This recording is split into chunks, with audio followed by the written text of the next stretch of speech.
Hello everyone, मैं doctor Chandan Bansal, managing director Jayprakash hospital and research centre, Rourkela. आप सबको वर्ल्ड डायबिटीज़ डे के लिए अभिनंदन करता हूं, जो कि 14 नवंबर को हम हर साल मनाते हैं। मैं प्रैक्टिसिंग डायबिटोलॉजिस्ट हूं और लास्ट 10 ईयर से राउरकेला में डायबिटीज़ पेशेंट को हैंडल करता हूं। डायबिटीज़ पेशेंट के मन में बहुत सारे सवाल होते हैं और वर्ल्ड डायबिटीज़ डे पे वो अपने डॉक्टर से कुछ चीज़ों के बारे में जानना चाहते हैं। इन्हीं कुछ कॉमन क्वेश्चंस को एड्रेस करने का मैं कोशिश करूँगा।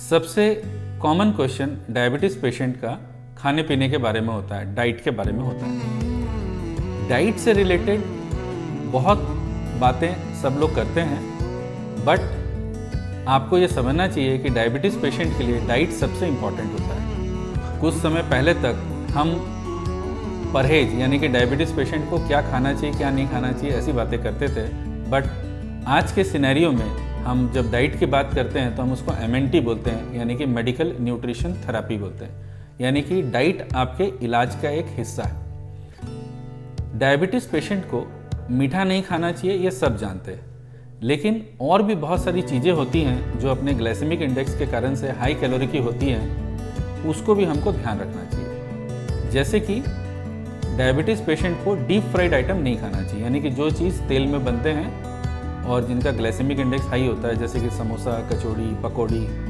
सुहाली, इस तरह की चीज़ें। सेकेंड है कि डायबिटीज़ पेशेंट को बेकरी प्रोडक्ट जहाँ तक हो सके अवॉइड करना चाहिए, क्योंकि उनमें कैलोरी बहुत ज़्यादा होता है। जैसे कि बिस्किट्स हैं, आपके केक हैं, ब्रेड है, उसमें अगर आपको बहुत मन करता है तो आप थोड़ा सा लो ग्लाइसेमिक इंडेक्स का, जैसे कि ब्राउन ब्रेड है या बहुत हाई फाइबर वाले जो बिस्किट्स होते हैं वो आप ले सकते हैं। थर्ड, सब्जी को लेकर क्वेश्चन होता है, तो डायबिटीज़ पेशेंट को आलू बिल्कुल नहीं खाना चाहिए। इसके अलावा वो लगभग सभी सब्जियां खा सकते हैं और जितना ज़्यादा आप सब्जी खाएंगे उतना ज़्यादा पेशेंट के लिए अच्छा है। फ्रूट्स में जिन फ्रूट्स का ग्लाइसेमिक इंडेक्स हाई है, जो बहुत मीठे फ्रूट्स हैं, जैसे कि आम है, चीकू है, खजूर है, उस तरह के फ्रूट्स को अवॉइड करना चाहिए। और लो ग्लाइसेमिक इंडेक्स के जो फ्रूट्स हैं, सिट्रस फ्रूट्स यानी कि मौसम्बी, संतरा, पपीता, तरबूज, खरबूज, ये सब आपको ज़्यादा से ज़्यादा खाना चाहिए। तो फ्रूट्स और वेजिटेबल्स ज़्यादा खाने से आपके डाइट में बैलेंस आता है, फाइबर्स मिलते हैं, विटामिन्स एंड मिनरल्स मिलते हैं। फैट हम थोड़ा सा रेस्ट्रिक्ट करते हैं। नॉनवेज में जितना जहाँ तक हो सके नॉनवेज को कम खाइए। Fish is good option, egg white is good option.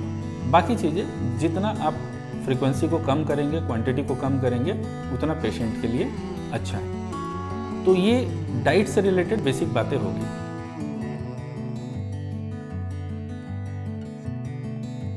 इसके बाद में नेक्स्ट कॉमन क्वेश्चन आता है कि एक्सरसाइज। एक्सरसाइज हम कई तरीके से कर सकते हैं, जैसे कि हम एरोबिक एक्सरसाइज करते हैं, सिंपल वॉकिंग, रनिंग, जॉगिंग। तो आप अपने एज और बॉडी के हिसाब से और अपने बॉडी के फिटनेस के हिसाब से एरोबिक एक्सरसाइज को चूज कर सकते हैं। और at least 3 to 5 times a week, at least 20 minutes a day हमको एरोबिक एक्सरसाइज ज़रूर करना चाहिए। एरोबिक एक्सरसाइज के बाद में नेक्स्ट आता है रेजिस्टिव एक्सरसाइज। रेजिस्टिव यानी कि जिसमें हम अपने बॉडी को या एक्सटर्नल वेट के थ्रू मसल्स का पावर बिल्डिंग करते हैं, उसको स्ट्रेंथनिंग करते हैं। ये भी जरूरी होता है, क्योंकि बॉडी में जितना मसल मास बढ़ेगा आपका शुगर मैनेजमेंट उतना अच्छा होगा। थर्ड होते हैं ब्रीदिंग एक्सरसाइज, जो हम प्राणायाम और दूसरी चीज़ें बोलते हैं। ब्रीदिंग एक्सरसाइज करने से आपके लंग्स की कैपेसिटी बढ़ती है और आपको ओवरऑल बहुत बेनिफिट होता है। इसके बाद में नेक्स्ट कैटेगरी ऑफ एक्सरसाइज होता है फ्लेक्सिबिलिटी एक्सरसाइज।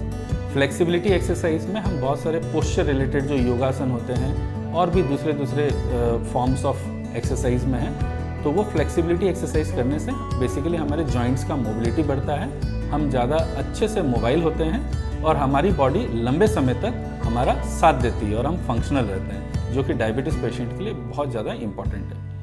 इन सब चीज़ों के साथ में हमको मेंटल स्ट्रेस को रिड्यूस करना चाहिए, हमेशा खुश रहने का कोशिश करना चाहिए और अगर पॉसिबल हो तो मेडिटेशन का भी प्रैक्टिस करना चाहिए। ये सारी चीज़ें करने से हमारा जो डॉक्टर का विजिट है उसका फ्रिक्वेंसी घटता है, डॉक्टर के प्रेस्क्रिप्शन में जितने मेडिकेशन है उनका मेडिकेशन का क्वांटिटी और डोजिंग कम होता है और हम डायबिटीज़ से होने वाले कॉम्प्लिकेशन को बहुत देर तक, बहुत दिन तक अपने से दूर रख पाते हैं। ये कॉमन बातें थी। इन सब के साथ में मैं चाहता हूँ कि कम से कम लोगों को डायबिटीज़ हो, डायबिटीज़ को लेके लोगों के बीच में अवेयरनेस बढ़े और जितने भी डायबिटीज़ के पेशेंट हैं वो अपने शुगर को और अपने शुगर से रिलेटेड कॉम्प्लिकेशंस को बहुत अच्छे से मैनेज कर सके।